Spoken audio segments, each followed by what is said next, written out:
Welcome everyone. My name is Lynette Roth and I am Daimler Curator of the Busch-Reisinger Museum and Head of the Division of Modern and Contemporary Art at the Harvard Art Museums. And I will be serving as moderator for our Q&A later on. Before we begin today's program, the Harvard Art Museums acknowledge that Harvard University is situated on the traditional and ancestral territory of the Massachusetts people, and we at the university strive to honor this relationship. I want to thank so many of you for joining us for this week's session of our series Art Talks Live, which offer an up-close look at works from our collections with our team of curators, conservators, fellows, and graduate students. And you can join us on Zoom now at our new time. Today is the first day of our new time, every other Tuesday at 12:30 p.m.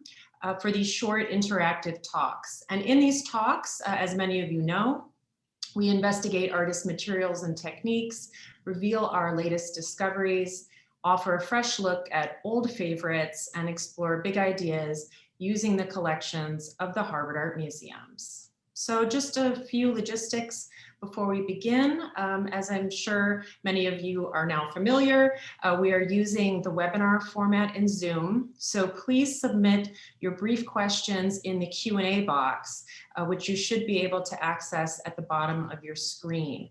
The presentation today will last approximately 18 to 20 minutes, and we will dedicate the last 10 minutes or so to Q&A. We will conclude the talk today at 12:30, and you can put your questions in as they occur to you, but we're not going to get to them until the end of the presentation. So now I'm pleased to introduce our speaker today, Lauren Hanson. Lauren is the Stefan Engelhorn Curatorial Fellow in the Busch-Reisinger Museum, and she has been with us at the Harvard Art Museum since September 2019.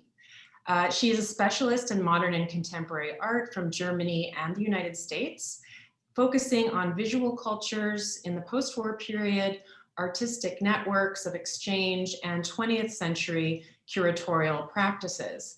So at the Harvard Art Museums, Lauren has many tasks, but her primary project is researching and cataloging the recent gift to the Busch-Reisinger Museum of Otto Pina's sketchbooks, which span nearly the entirety of his artistic practice. And today she's going to be introducing us to a different kind of object known as a multiple by taking a close look at the work of Dieter Roth. So with that, I turn it over to Lauren. Fantastic. Thank you for that introduction, Lynette. I'm thrilled to have the opportunity to discuss the work of the German-born Swiss artist Dieter Roth and a few selective works of his in the Busch-Reisinger collection. Roth, born in Hanover, Germany in 1930, is perhaps best known for his iconoclastic and irreverent use of non-traditional artistic materials, ranging from chocolate to rubber bands to animal excrement.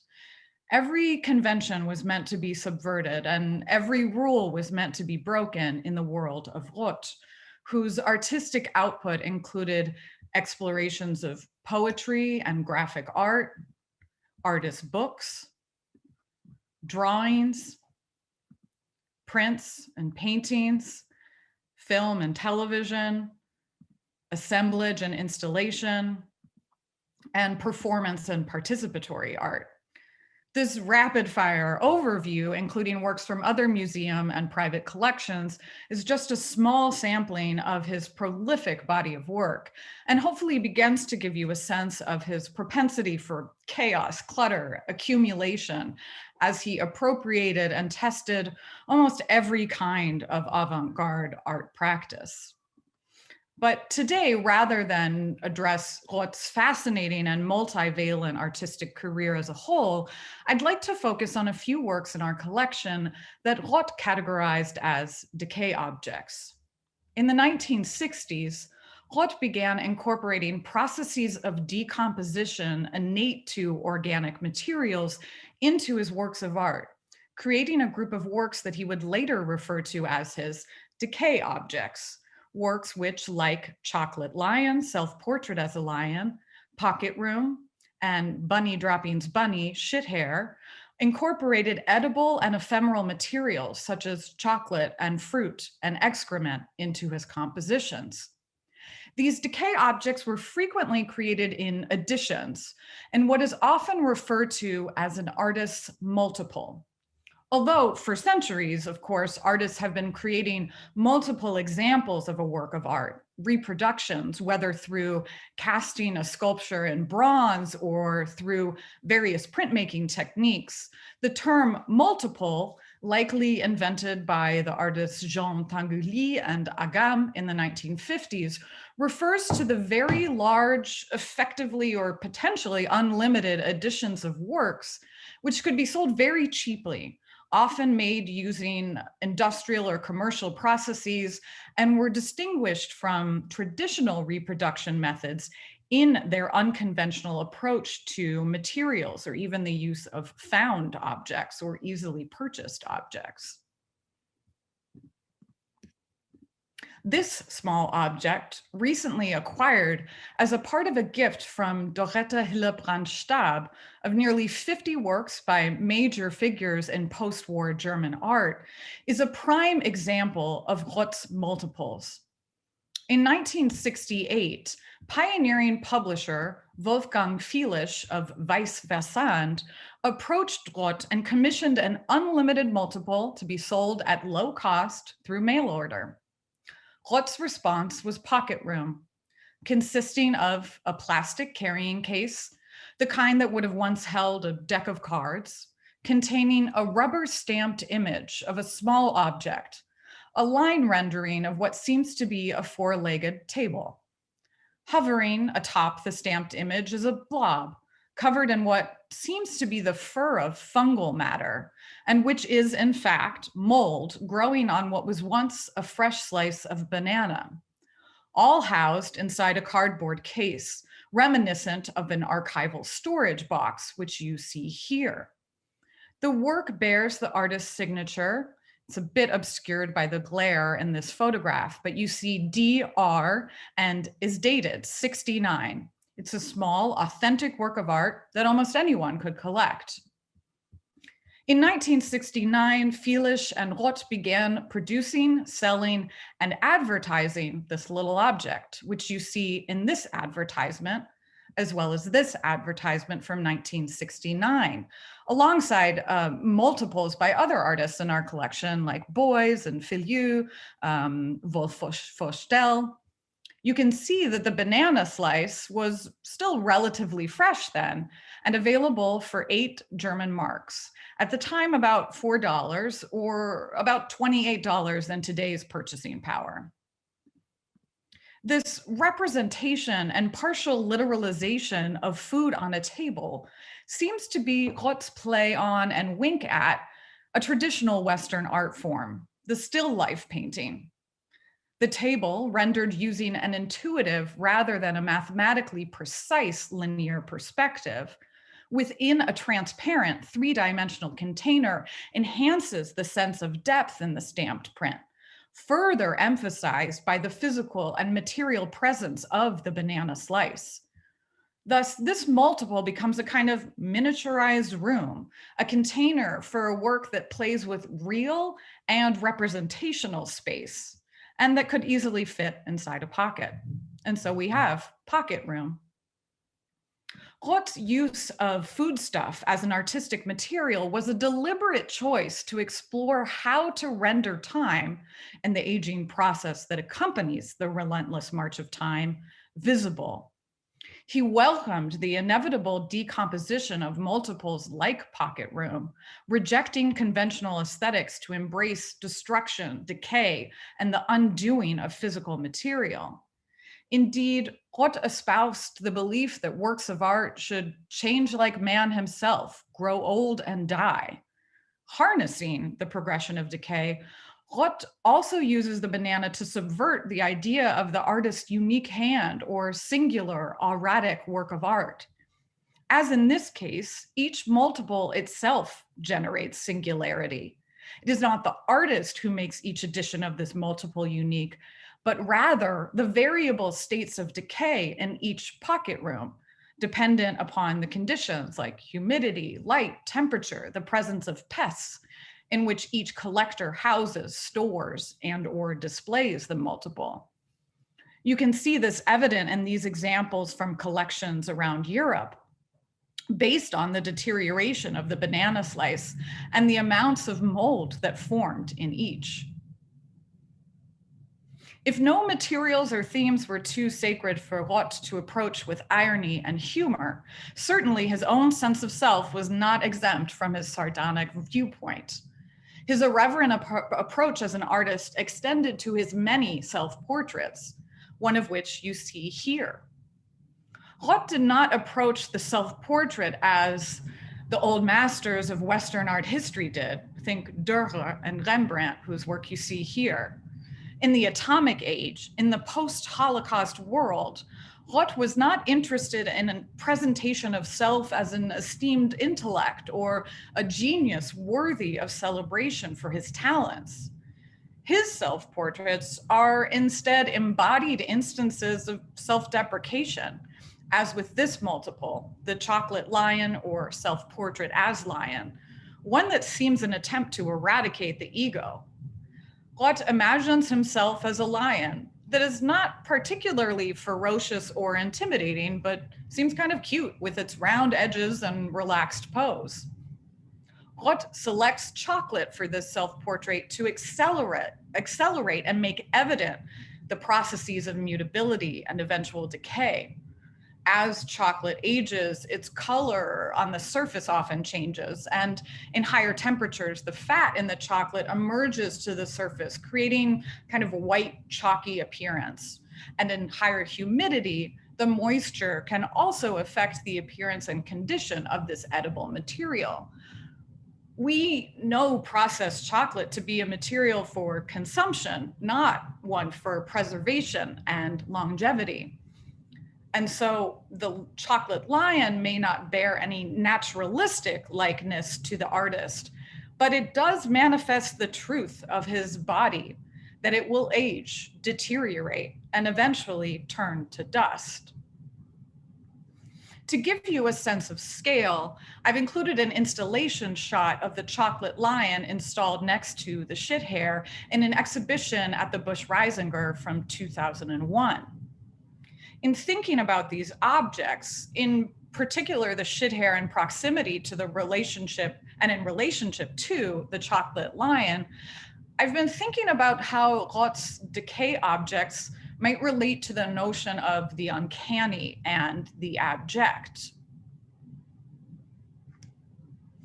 The uncanny is a concept in psychology that addresses an instance, a moment, an experience in which something, could be an object, an image, a space, a smell, can be both familiar and yet unfamiliar simultaneously. It's an experience that produces discomfort in that cognitive dissonance, in that disconnect between what is known intellectually and what is felt or experienced. We might think of it as what we would commonly refer to as a moment of déjà vu. The term, the uncanny or das Unheimliche, was first used in 1906 by psychiatrist Ernst Jentsch to account for his observation that people often incorporate the new and the unusual with mistrust, with unease, or even hostility, and that the brain can, quote, be reluctant to overcome the resistances that oppose the assimilation of the phenomenon in question into its proper place.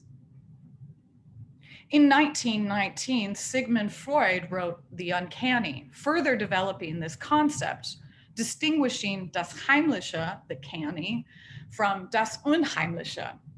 He described the canny as something familiar and agreeable, meaning that things were often repressed, and often that is the Unheimliche, that is which is unfamiliar and disagreeable. But also that is revealed, what is revealed in that moment, in that experience, that which has been brought to light through the abject. In her 1980 book, Powers of Horror, Julia Kristeva developed on these ideas to create a complex psychological, philosophical, and linguistic concept of the abject. She argued that, quote, the abject refers to the human reaction, horror, vomit, to a threatened breakdown in meaning caused by the loss of the distinction between subject and object, or self and other, traumatically reminding us of our own materiality, end quote. She notes that things like an open wound, shit, sewage, even that skin that forms on the surface of warm milk can elicit that same reaction. She argues that the abject has to do with, quote, what disturbs identity, system, order, what does not respect borders, positions, rules, and what I permanently thrust aside in order to live. That is, in order to cope with the reality of mortality. So think about how we might describe hair as beautiful on the head of a person, or marvel over luxurious nails. But once detached from the body, that same hair, that very same nail, in the form of a strand or a clipping, might evoke a sense of disgust or repulsion. Once removed from the body, they're signs of decay rather than growth, of death rather than life. And that experience might be an experience of the abject, an indication of that moment of breakdown. Certainly, many artists in the 20th century have investigated the effect of the uncanny as providing a way of describing our relationship to objects, to art objects, and thinking of them in terms of life or death, and for investigating that discomfort and slippage. I'm showing you two works here by Hans Bellmer and by Bruce Nauman, who investigate the uncanny and its relationship to the body. These works sort of ask of us, why does such a work of art like these, objects or images that do not threaten us in reality, seem so threatening? While contemporaries have explored the abject in uncanny reproductions of the human body, like these in various states of fragmentation, Roth, in fact, creates the conditions for the abject to be experienced by the viewer. The viewer is not just seeing a representation of the abject, not just mimesis, but its materialization. If you were in the presence of this work, you could smell the organic materials, and it might be quite off-putting. But the shit hair, funny and irrelevant, is not just a punchline, as I argue here, and also beneath this playful approach to the abject, there's a meditation on death and on life in Western consumer-oriented society. If the familiar consumer good of a chocolate bunny perhaps came to mind upon first glance of this work, you would not be alone. And in fact, Roth wants his work to recall the cuteness and the appeal of a chocolate Easter bunny, perhaps even a reference to the Lindt Easter bunny, a reference to his own Swiss heritage. Yet Roth's bunny, made out of the food rabbits consume, straw, and the waste produced after consumption and digestion, creates an ensuing repulsion as one recognizes the material. This instance of the abject creates a disjunction for the viewer, perhaps in the form of disgust, perhaps in laughter at the dissonance. And although he is considering what we literally consume and the biological forces beyond our control, streamlining the tensions of life and energy with death and decay into one seemingly simple object, he's also recognizing that sometimes something as delicious and appealing as chocolate can also resemble and recall the appearance of shit. Roth layers deep psychological tension produced by the abject with mundane references to everyday objects and with playful art historical references. Certainly, Roth would have been familiar with Dürer's now oft reproduced depiction of a young hare seen here. To my eye, the silhouette and form of Roth's hair actually seems more closely to replicate Dürer's version than a Lindt bunny. This familiar reference for Roth offered him yet another opportunity to comment on the artistic legacy of Dürer. Among the most celebrated Renaissance artists of German heritage, and a master of printmaking who elevated etching and woodcut to an independent art form through technical virtuosity and imaginative compositions. The rise of the print medium around the turn of the 16th century meant the rise in the circulation of images, reproduced and redistributed, analogous perhaps to Roth's own circulation of multiples. In the 20th century, in the age of mechanical reproduction, it seems Roth noticed how Dürer's hair morphed into a kind of cliched kitsch image, ubiquitous in domestic interiors around the world. Moreover, the shit hair seems to be also a response to German artist and his contemporary Joseph Beuys, in particular Beuys's quasi-mysticism and interest in shamanism. Beuys, probably the most well-known and influential German artist at the time of this Roth creation, had become strongly associated with the hare, an animal which Beuys revered for its religious connotations, and in his famed 1965 performance, How to Explain Pictures to a Dead Hare, became very well known. Roth's hair provides a counterweight to the self-appointed spiritual and philosophical weight of Beuys's performative art and carefully cultivated artistic persona. There are so many more aspects of Roth's multiples that I wish I had the time to investigate with you today, but I want to make sure we have some time for questions. So I'm going to end it here, and I hope that this introduction to Roth's work, in particular his decay objects, will allow some of our audience members to look at and think about everyday objects, everyday bodily functions, everyday absurdities a bit differently, with an eye to those abject moments and the creative potential in every and all materials and experiences. So thank you. And just a note before we jump into questions, I just wanted to post this. Lynette and I have recently launched a new initiative from the Busch-Reisinger Museum called Busch Hall. So follow us on Instagram and see what it's all about. Thank you so much, Lauren, for an incredible close look, but also wonderful contextualization of Roth's decay objects. I still remember the first time I encountered one of the large installations we have one chocolate lion. He also did installations with many, many chocolate lions, and being hit with that smell of chocolate in the exhibition was deeply uncanny. So thank you for your wonderful introduction to that. We did have a few questions already, some wonderful ones in the Q&A about actually your terminology. So the question was raised, was Roth writing about, or did he ever mention the references, the psychoanalytic references that you mentioned, like Jentsch and Freud, or did he use the term abject? He did not. This is actually kind of a new framework and idea that I've been thinking about in reference to his work. So this is kind of born out of my own research and thinking about his work. He certainly uses terms like decay and decomposition. He talks also about his childhood and about, he was born in 1930, was forced into membership as a Hitler Youth. He talks about kind of repressing these really terrible experiences.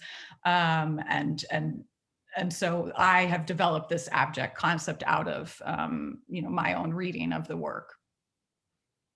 Excellent. I mean, I think it really does capture so much without also detracting from the humor that many also enjoy in the work. There are also a lot of questions about the idea of a decay object in the museum context. So a question about who were the initial collectors of works like these?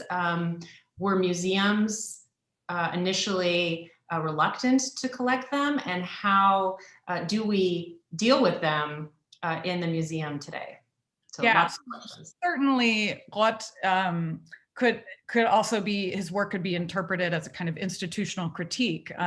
He is playing with this idea of, the durability of the art object, and is definitely thinking about the museum context by using these kind of materials.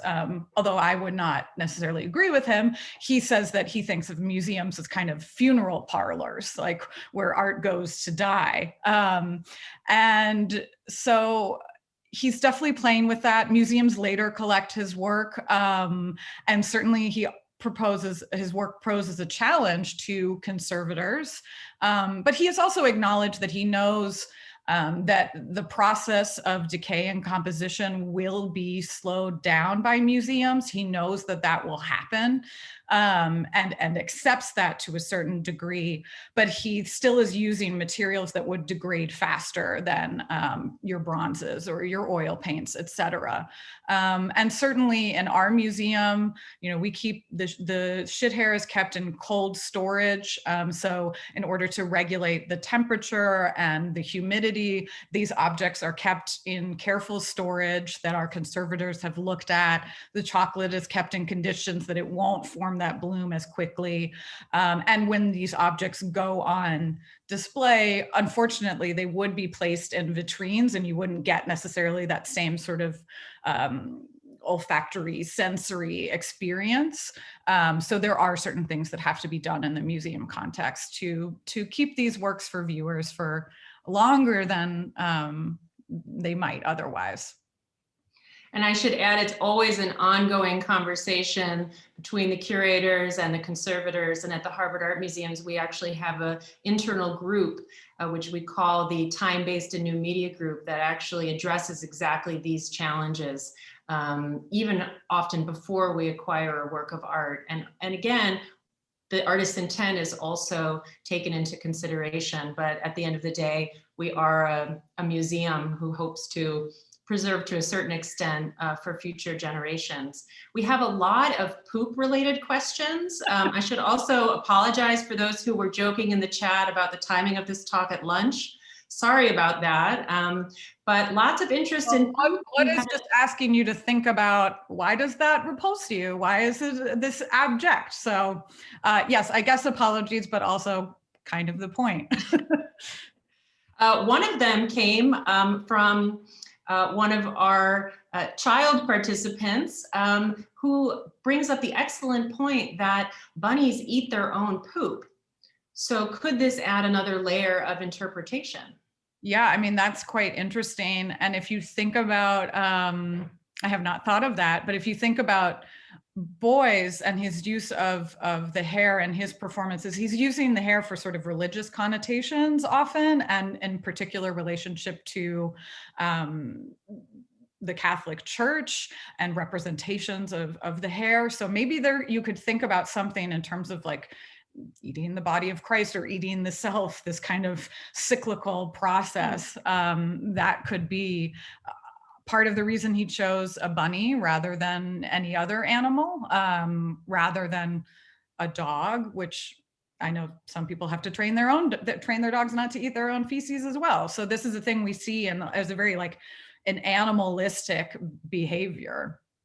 But I really appreciate that suggestion, and we'll think more about that. I thought that was fabulous as well. We also had a question which is very specific actually to the German title of the shit hair. And I don't know if you could flip back to that real quick. Yeah, just so we can see.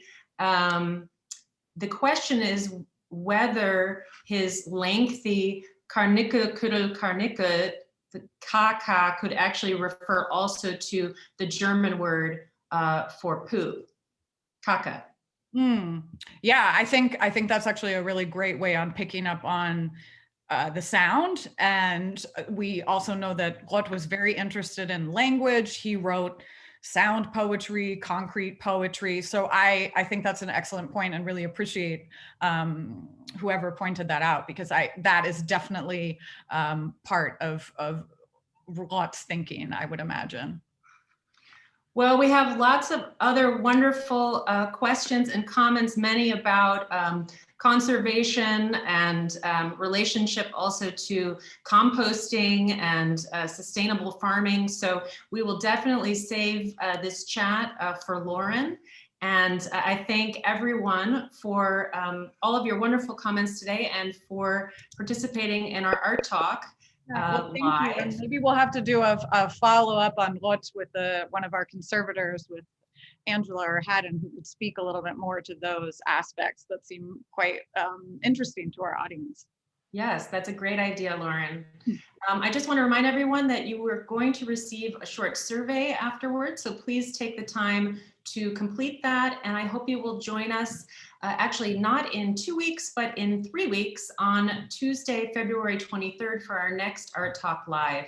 We're going to hear then from Laura Muir, Associate Director of Academic and Public Programs, and the Lewis Miller Thayer Research Curator about the Bauhaus photography of Lucia Maholi. Our catalog, by the way, we're making many plugs today, but our catalog inspired by the Centennial Exhibition, the Bauhaus in Harvard, is forthcoming and is actually now available for pre-order through Yale University Press. So be sure to secure your copy. And of course, you can always visit our online calendar for more information about our upcoming programs. And as Lauren said, follow us on Busch Hall. So thank you all. And thank you again, Lauren, for this excellent talk. Thank you. Thank you all for joining. It was fantastic.